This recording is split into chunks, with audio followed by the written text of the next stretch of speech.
ये बुआई का समय है। विजय कुमार दास मिट्टी में हरी मिर्च के बीज डाल रहे हैं। प्लास्टिक कवर नमी बनाए रखता है।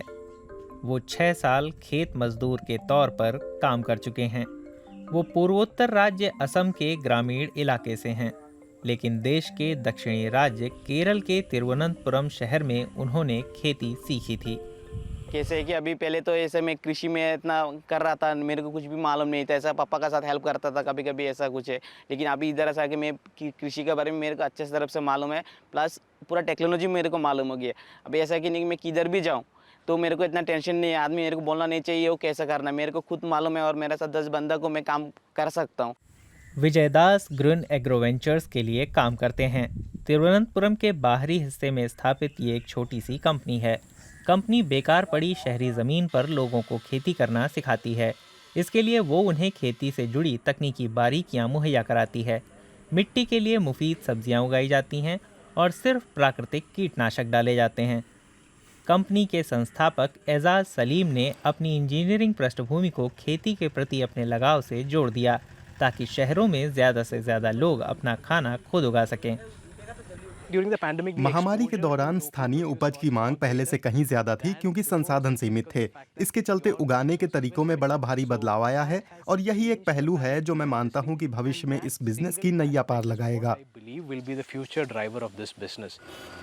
केरल लंबे समय से पड़ोसी राज्य तमिलनाडु से कृषि उपज मंगाता रहा है, लेकिन 2015 के एक अध्ययन के मुताबिक आयातित सब्जियों में बड़ी मात्रा में रसायन मिले थे।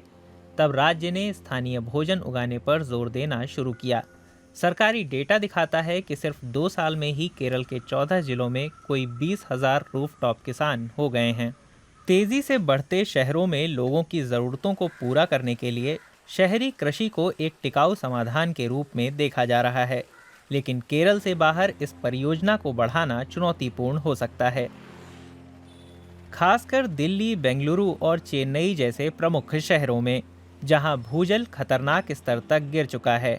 विशेषज्ञ अब नई टेक्नोलॉजी के भरोसे हैं।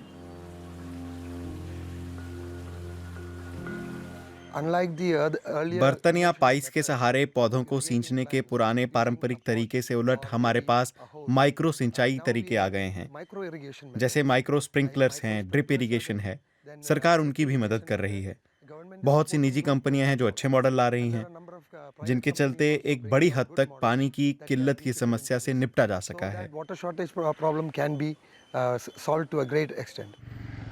शहरी खेत कार्बन उत्सर्जनों के खिलाफ एक हरित बफर का काम भी कर सकते हैं।